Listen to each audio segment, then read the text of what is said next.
I met Rockefeller through a female attorney I knew who called me up one day and said, one of the Rockefellers would like to meet you. I had made a video called Mad as Hell, and he'd seen the video and wanted to meet me and knew I was running for governor of Nevada. So sure, I'd love to meet him. And I met him and I liked him, and he was a very, very smart man. And we used to talk and share ideas and thoughts. And he's the one who told me 11 months before 9/11 ever happened that there was going to be an event. Never told me what the event was going to be, but there was going to be an event. And out of that event, we were going to invade Afghanistan to run pipelines from the Caspian Sea. We were going to invade Iraq, you know, to take over the oil fields, establish a base in the Middle East, and make it all part of the New World Order. And we go after Chavez in Venezuela. And sure enough, later 9/11 happened. And I remember he was telling me how how you're going to see soldiers looking in caves for people in Afghanistan and Pakistan and all these places. And there's going to be this war on terror, which is no real enemy. And the whole thing is a giant hoax, you know, but it's a way for the government to take over the American people. He told you it was going to be a hoax. Oh, yeah. Oh, yeah. There's no question. He says, there's going to be war on terror. And he's just laughing. There's no, who are we fighting? I mean, why do you think 9/11 happened and then nothing's happened since then? Do you think that our security is so great here that these people who pulled off 9/11, who were able to, can't knock down another plane? Come on, it's ridiculous. 9/11 was done by people in our own government and our own banking system to perpetuate the fear of the American people into subordinating themselves to anything the government wants them to do. That's what it's about, and to create this war, this endless war on terror. And that's why and that was the first lie. And the next lie was going into Iraq, you know, to get Saddam Hussein out with his weapons of mass destruction. That was the next lie. Now, specifically, this was a little over 6 years ago. This was 11 months before 9/11. Yeah. And Nick Rockefeller, who's a lawyer, he's become your friend over the previous years, and he's saying to you that there's going to be this big event, and then out of that we're going to have a war on terror, and it's just going to go on and on. Right. An endless war on terror without any real enemy. That you can never, so you can never define a winner. And did he say that it's going to be perfect because you can't define an enemy? It just goes on and on? Yeah, because you can't define a winner. There's no one to beat, so it goes on and on forever. And they can do whatever they want. They scared the hell out of the American public. Look, this whole war on terror is a fraud. It's a farce. It's very difficult to say it out loud because people are intimidated against saying it. Because if you say it, they want to make you into a nutcase. But the truth has to come out. That's why I'm doing this interview. The fact of the matter happens to be that the whole war on terror is a fraud. It's a farce. There's a war going on in Iraq because we invaded Iraq. And people over there fighting, you know. But the war on terror, that's a joke, you know. And until we discover what really happened on 9/11 and who was responsible for 9/11, because that's where the war on terror emanates from. That's where it comes from. It was 9/11 that allowed this war on terror to begin. And until we get to the bottom root of 9/11, the truth of 9/11, we'll never know about the war on terror.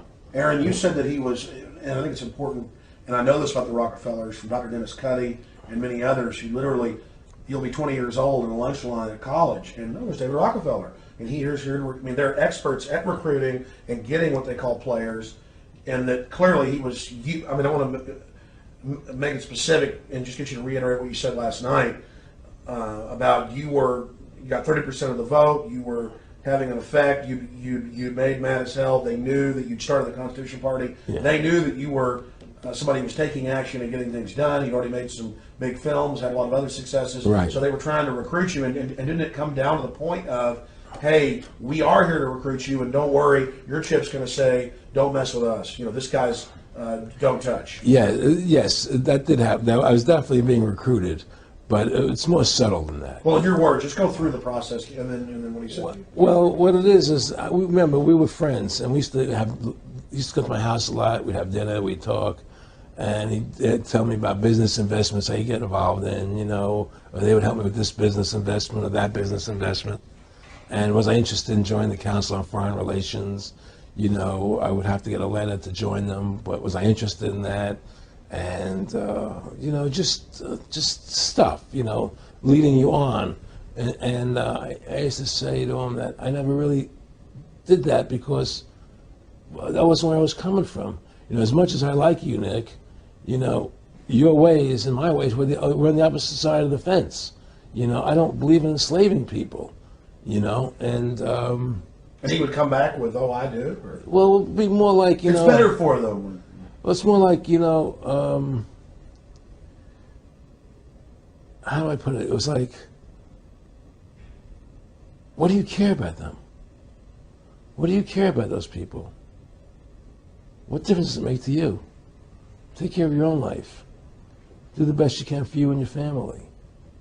What do the rest of the people mean to you? They don't mean anything to you. They're just serfs. They're just people. You know, it was just a lack of caring, you know, and that's just not who I was. It was just sort of like cold, you know. It was just like cold, you know. And I used to say to him, what's the point of all this? You have all the money in the world you need. You have all the power you need. What's the point?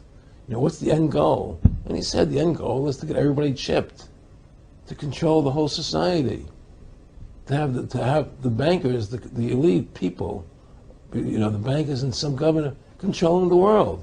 And I said, all the people in the Council on Foreign Relations believe this way you do? He said, no. You know, most of them believe they're doing the right thing. A lot of them believe it's better off being socialistic.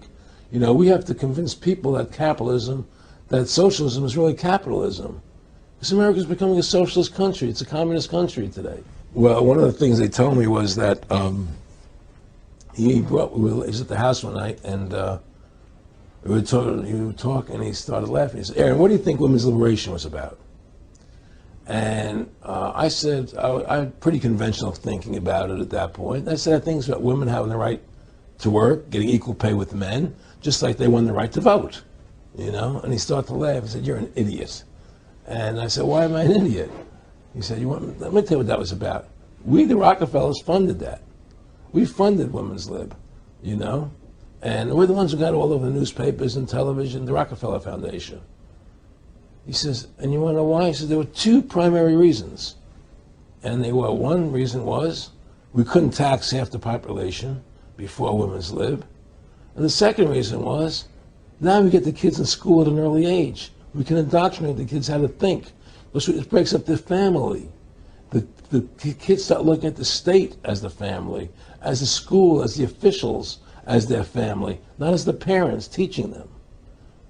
And so those are the two primary reasons for women's lib, which I thought up to that point was a noble thing.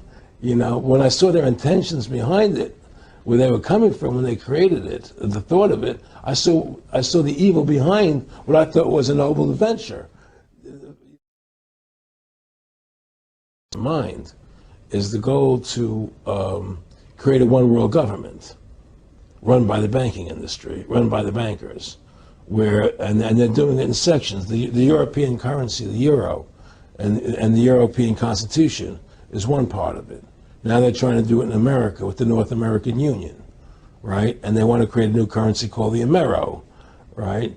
And the whole agenda is to create a one world government where everybody has an RFID chip implanted in them. All money is to be in those chips, right? There'll be no more cash. And this is getting me straight from Rockefeller himself. This is what they want to accomplish. And all money will be in your chips. And so instead of having cash, anytime you have money in your chip, they can take out whatever they want to take out whenever they want to.